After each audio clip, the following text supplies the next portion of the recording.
Hello बच्चों, आइए देखते हैं प्रश्न। यदि त्रिभुज की भुजाओं में 3:7:8 का अनुपात है, तब r अनुपात r का मान है। विकल्प ए दिया गया 2:7, बी दिया गया 7:2, सी दिया गया 3:7 और डी दिया गया 7:3। तो चलिए इसको हल करते हैं।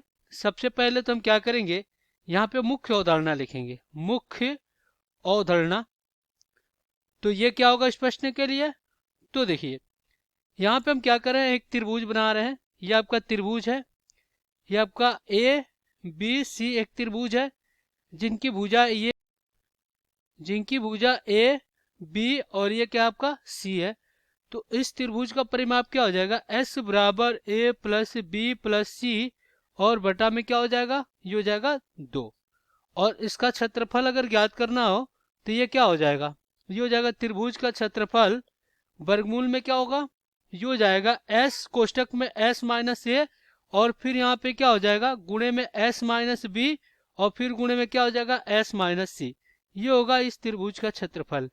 तो अब हम क्या करेंगे, दिए गए प्रश्नों को हल करेंगे।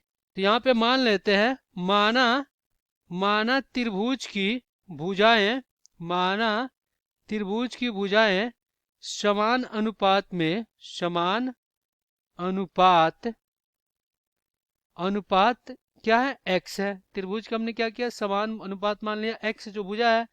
तो यहाँ पे क्या हो जाएगा, ये हो जाएगा a बराबर 3x, b बराबर कितना हो जाएगा 7x हो जाएगा और c बराबर कितना हो जाएगा, ये 8x हो जाएगा।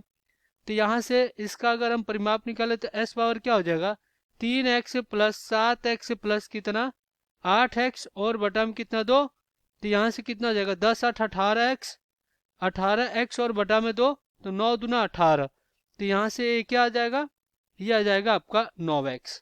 तो हमें क्या मिल गया, परिमाप मिल गया 9x। अब हम क्या करेंगे, त्रिभुज का क्षेत्रफल निकालेंगे। तो ये हो जाएगा त्रिभुज का क्षेत्रफल वर्गमूल में एस कितना है 9x है, कोष्टक में क्या हो जाएगा 9x माइनस 3x और गुणे में क्या हो जाएगा 9x माइनस बी यानी कि माइनस क्या हो जाएगा 7x और फिर गुणे में क्या हो जाएगा 9x माइनस सी यानी कि 8x, यही होगा।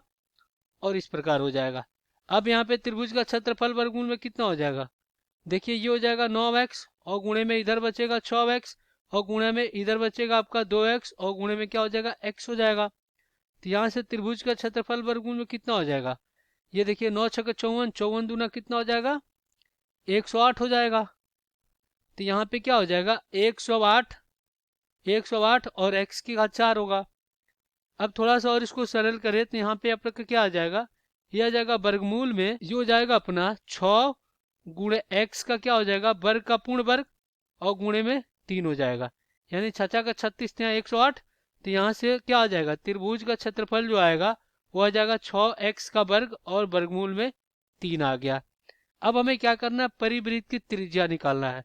तो परिवृत्त की त्रिज्या क्या होता है, यहाँ पे लिखते हैं परिवृत्त परिवृत्त की त्रिज्या।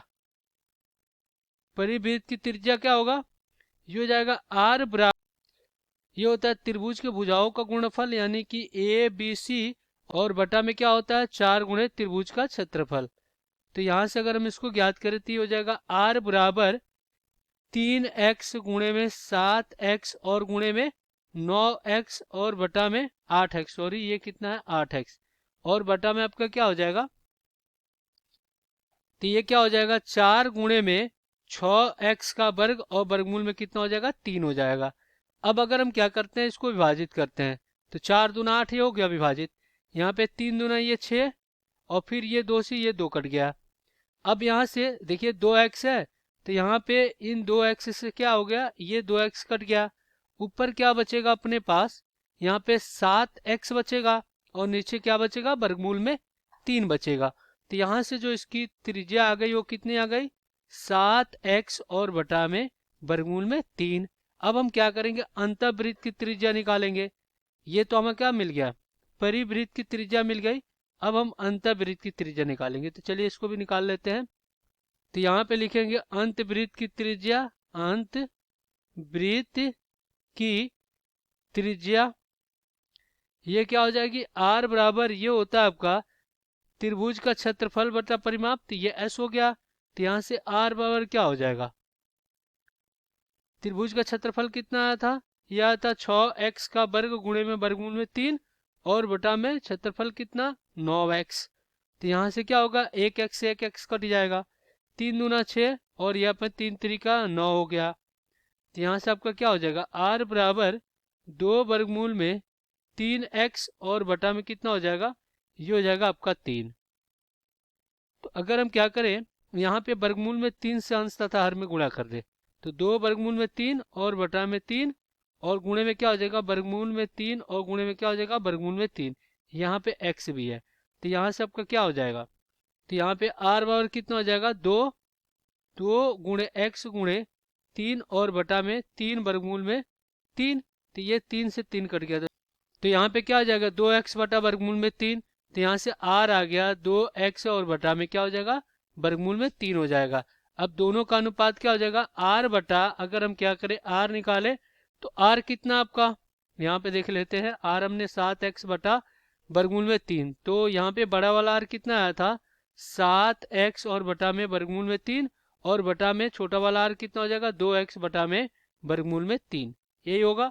अब यहाँ से देखिए, ये वर्गमूल में 3 से वर्गमूल में 3 कट गया, ये x कट गया, तो यहाँ पे r और बटा में छोटा r कितना हो गया, ये हो गया 7 और बटा में 2। तो यहाँ पे जो इनका अनुपात आया r अनुपात r, वो कितना आ गया, 7 अनुपात आपका 2 आ गया।